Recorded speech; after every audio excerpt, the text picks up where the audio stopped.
Good morning, welcome back to my YouTube channel. आणि काल आले होते प्रणमचे 2 फ्रेंड्स आमच्याकडे आणि आज आम्ही 6 वाजता उठलो आहे कारण की आम्ही जातो आहे स्पेशल ठिकाणी आणि हे आमच्या घरापासून 35 किलोमीटर तरी आहे. तर सर्वांची तयारीच करायला 8 वाजले. तर स्टे ट्यून, आम्ही कुठे जातो आहे ते या ब्लॉगमध्ये तुम्हाला समजेलच. आणि आज होता संडे आणि मॉर्निंगमध्ये इतक्या सकाळी कोणी बाहेर पडत नाही, तर आम्हाला ट्रॅफिक इतकं कमी लागलं आणि खूप मस्त वाटत होतं जेव्हा रोड रिकामा असतो. आम्ही आमचा फर्स्ट स्टॉप घेतला या कॅफेला, म्हणजे वहुमन कॅफेला. आणि हे कॅफे आहे कॅम्पमध्ये आणि मला इथे खूप दिवसापासून जायचं होतं कारण की याच्या रेटिंग खूपच जास्त हाय होत्या. तर आत्ता आपलं इथलं फूड टेस्ट करणार आहोत. मी पण फर्स्ट टाईम खाते. तर पूर्ण गुडलक कॅफे आहे तसे त्यांचे मेनू आहेत, पण खूप रिजनेबल आहे गुडलक कॅफेपेक्षा. तर ब्रेकफास्ट केल्यानंतर आम्ही निघालोय आमच्या लोकेशनसाठी, जे की या कॅम्प एरियामधून जात होती. तर हा पूर्ण जो एरिया असतो तो मिलिटरी अंडर असतो आणि खूप इन्फॉर्मेटिव्ह वाटतं या रोडनी जात असताना. आणि डेकोरेशन पण खूप आय कॅची असतं आणि त्यासोबतच भरभरून ग्रीनरी. तर मस्त ग्रीनरी एन्जॉय केली कारण की आम्हाला मग हडपसरचा हायवे लागणार होता जिथे काही झाडं नसणार आहेत. आणि मग हडपसरवरून आम्ही पोचलोय लोणी काडभोर हे गावात, म्हणजे हे प्रॉपर असं गाव आहे. आणि ह्या गावातून मग ज्या लोकेशनला आम्ही जातोय म्हणजे रामदरा टेम्पल, तर हा तुम्हाला असा रोड लागेल आणि थोडा हा 5-6 किलोमीटरचा रोड पॅच आहे जो की खूप खराब आहे. तर फायनली आम्ही पोचलोय रामदरा टेम्पल आणि खूप इन्स्टावर फेमस आहे हे टेम्पल. आणि त्यानंतर मग फ्रेंड्स आम्हाला जॉईन झाले आणि इथे छान पहिले अशी कमान आहे मंदिराची आणि एंट्री करता करता इतके झाडं आहेत ना, म्हणजे रिलॅक्स तुम्ही डब्बा पार्टी पण प्लॅन करू शकता, पूर्ण डे इथे प्लॅन करू शकता. हे रामदरा टेम्पल खूपच प्राचीन आणि जुनं आहे. याचे फोटोसुद्धा तिथे अवेलेबल होते आणि तिन्ही साईडनी इथे लेक आहे. तर हा मॅनमेड लेक आहे.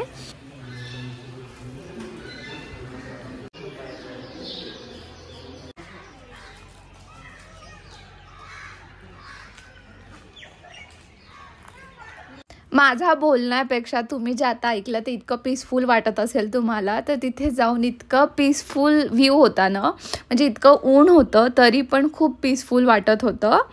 त्यानंतर मग आम्ही थोडं तिथे एक्सप्लोर केलं. तर आम्ही फोटो काढत असताना प्रशांती माझी बॅग कॅरी केली होती आणि हे खूप छान गेस्चर वाटलं म्हणून मी शूट केलं. आणि हे आहे जुनं रामदरा टेम्पलचा फोटो. प्रणू याची तर मुंडीच नाही आहे. तर अशा प्रकारे लोणी काडभोर महानगरपालिकेनी डेव्हलपमेंटवर खर्च केला आहे. तर मंदिराच्या ना चारही साईडला वॉकिंग पाथ आहे, तर तुम्ही चारही साईडनी जाऊन तिथे एक्सप्लोअर करू शकता. प्रत्येक साईड व्ह्यूनी तुम्ही फोटो काढू शकता. आणि झाडंसुद्धा भरपूर होती या एरियामध्ये. आणि इथे असं छान यांनी एक गेट आहे, म्हणजे वॉकिंग पाथसाठी इथून सुरुवात होते. आणि मंदिराचा परिसर इथून असा काहीसा दिसतो, खूप सुंदर वाटत होतं.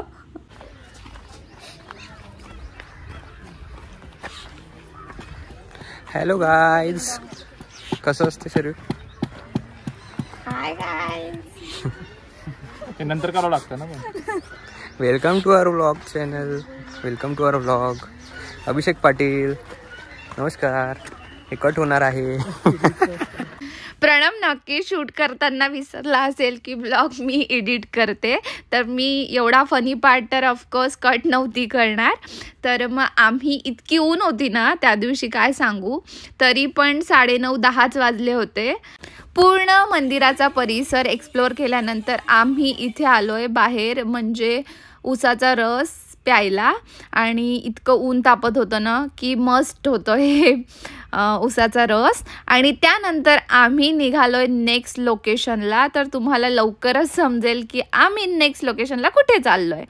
तर आमचं नेक्स्ट लोकेशन हे मंदिरापासून 5 ते 6 किलोमीटरवर होतं आणि हे आहे लोणी काडभोरचं MIT कॉलेज आणि हे एकदम हायवेला आहे हडपसरच्या आणि हे काही 5-6 महिन्याआधीपासूनच म्हणजे लोकांसाठी अवेलेबल आहे बघायसाठी आणि इथे तिकीट आहे 100 रुपीज पर मेंबर आणि वॉशरूमच इतकं सुंदर होतं ना इथलं, म्हणजे खूप बढिया.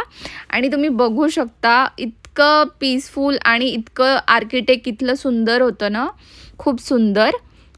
तर वर्ल्ड पीस डोमचा मोटिव्ह काय आहे आणि मला कितपत समजलंय हे मी तुम्हाला सांगते. तर तुम्हाला ही जी बिल्डिंग दिसत आहे इथे कंटिन्यू संस्कृतमध्ये मेडिटेशनचं म्युझिक सुरू होतं आणि जसं जसं इथे भिंती तुम्हाला दिसत आहे त्याच्यावरती प्रत्येक समाज म्हणजे प्रत्येक धर्म काय फॉलो करत आहे, म्हणजे इथे हिंदू, इस्लाम, जैन, बुद्धिस्ट आणि सिख हे लोक काय फॉलो करतात इथे सगळी इन्फॉर्मेशन दिली होती आणि म्हणजे हिस्ट्री होती, प्रत्येक धर्म कधी डेव्हलप झाला आणि प्रत्येक धर्म काय फॉलो करत आहे, कोणते विचार फॉलो करत आहे हे त्यांनी तिथे सगळं इन्फॉर्मेशन लिहिली होती.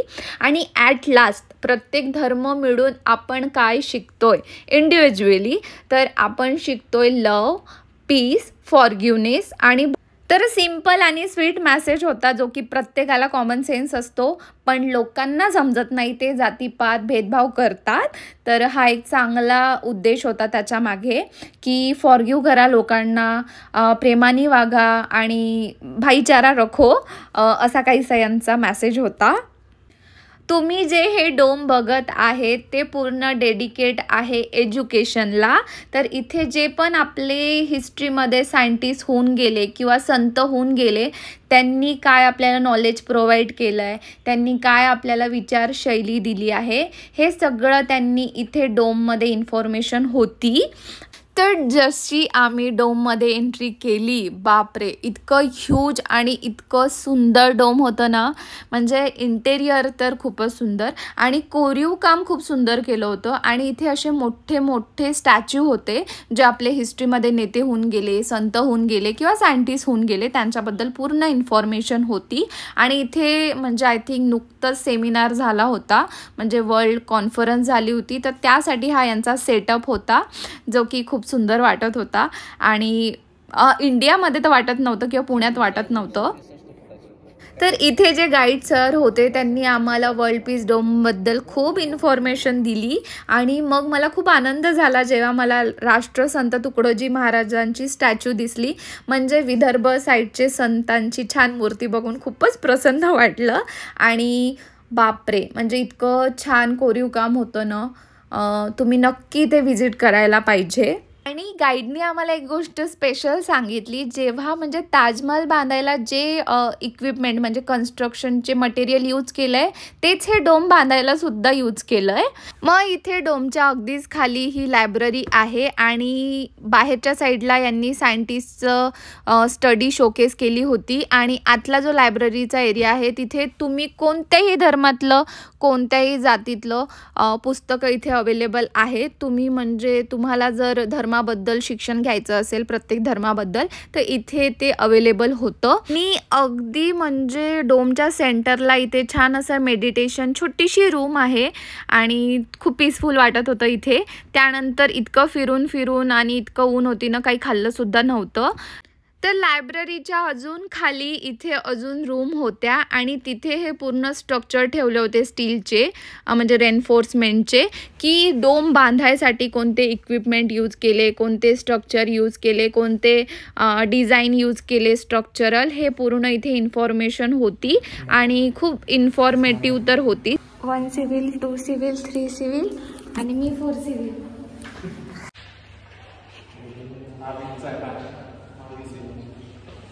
तर इतकी मोठी जागा बघून या मुलांना क्रिकेट खेळायची इच्छा होत होती. म्हणजे बापरे, टॅलेंटेडच लोक होती ही माझ्यासोबतची. आणि त्यानंतर मग आम्ही फोटो सेशन केलं आणि या गेटमधून असं काहीसं डोमचा व्ह्यू दिसत होता जो की खूपच सुंदर होता. पण खूप भयानक होतं आणि आम्हाला लागली होती जाम भूक.